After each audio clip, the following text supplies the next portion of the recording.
3 years ago, my family made a choice that would change my life in ways I could never have imagined.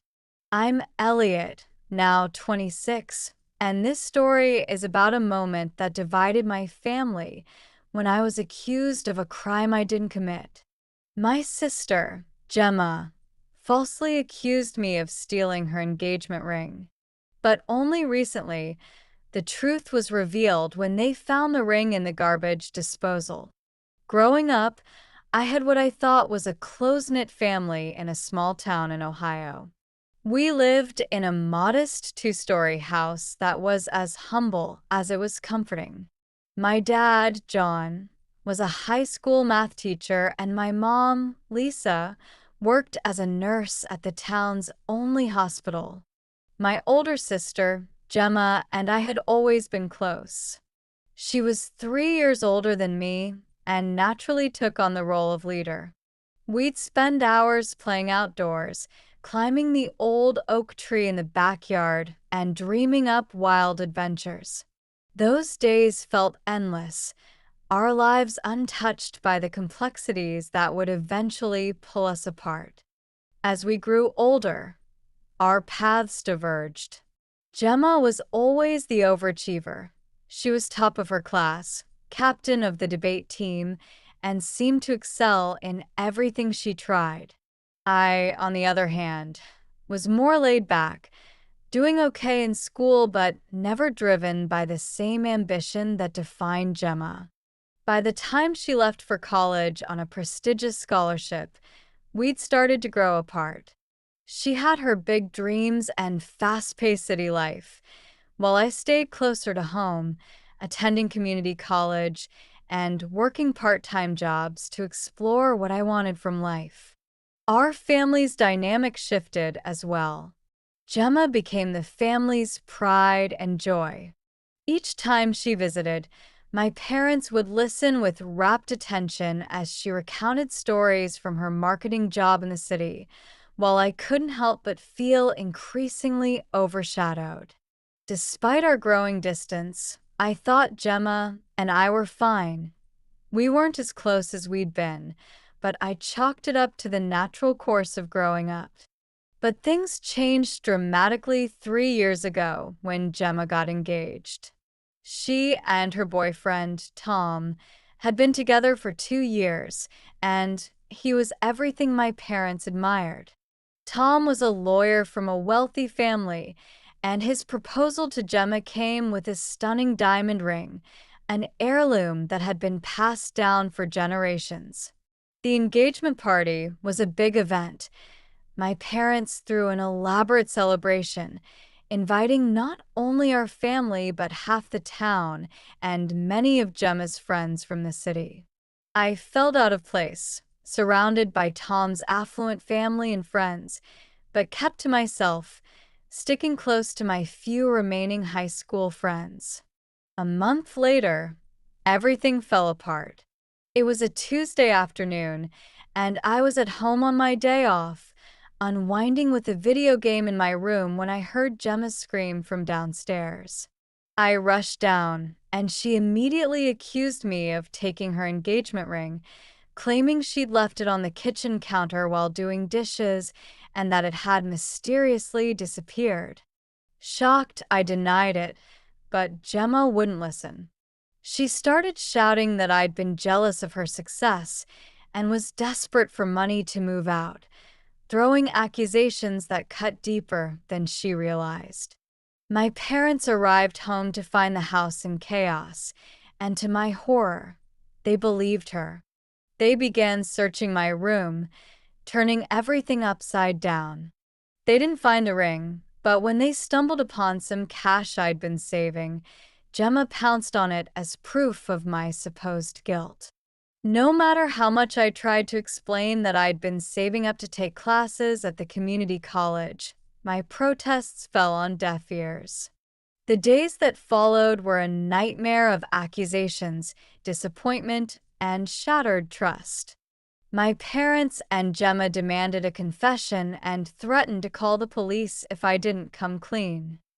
Eventually, my parents made a decision that would change my life forever. They told me I had to leave. They couldn't trust me, they said, and I was bringing shame to the family. I packed what I could, feeling like a stranger in the only home I'd ever known. I had nowhere to go, and with most of my friends from high school gone, I found myself turning to Ryan, my best friend who'd just returned to town after serving in the army. He let me sleep on his couch, but I knew I couldn't stay long. In the months that followed, I scraped by, doing odd jobs to cover the basics. I worked as a dishwasher, a dog walker, and even spent time doing grueling construction work. It wasn't easy, but I was determined to survive and prove my worth.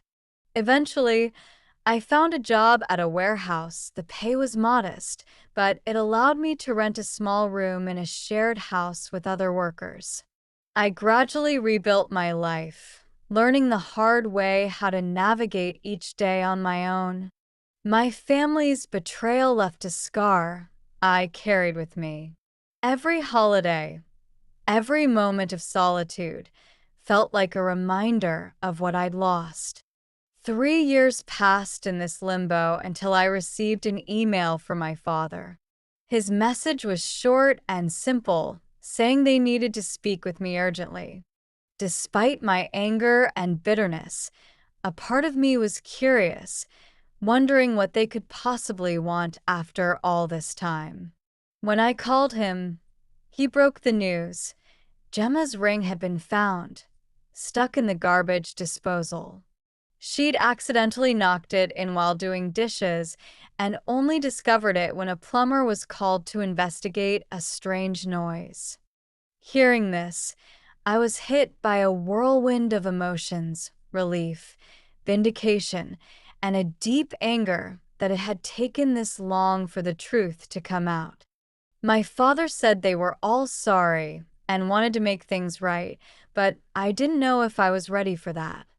I'd been left to fend for myself, cast out without hesitation, and now they wanted to pretend like none of it had happened. Over the next few days, I wrestled with the decision of whether to meet them. Eventually, I decided to face them, hoping to find some sense of closure. We met in a quiet coffee shop out of town, a neutral ground that felt safe. When they walked in, I barely recognized them. My mother looked worn, my father aged, and Gemma, who couldn't meet my eyes, seemed haunted by regret. They all offered apologies, recounting how they'd regretted their actions every day since I'd left, how their pride and shame had kept them from reaching out sooner. Hearing their apologies stirred something in me, but forgiveness wasn't easy.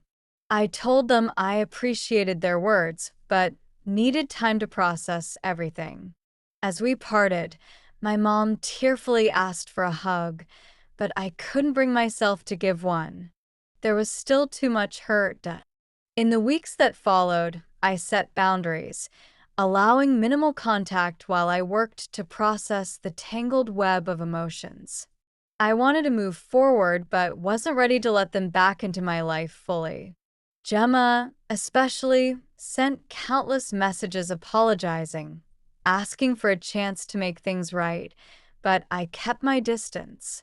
Her betrayal had cut the deepest, and I wasn't ready to heal that wound just yet. Through therapy, I began to work through my anger and resentment. My therapist helped me realize that the ring incident had unearthed deeper issues within our family, things that had been simmering under the surface for years. I learned to set boundaries, to protect my emotional well-being, and to forgive, not for them, but for myself. Slowly, I mended parts of my relationship with my parents, though I still kept Gemma at arm's length. It was clear she had her own journey of self-reflection to go through, and I wasn't ready to ease her guilt. 6 months later, a new job opportunity prompted me to relocate.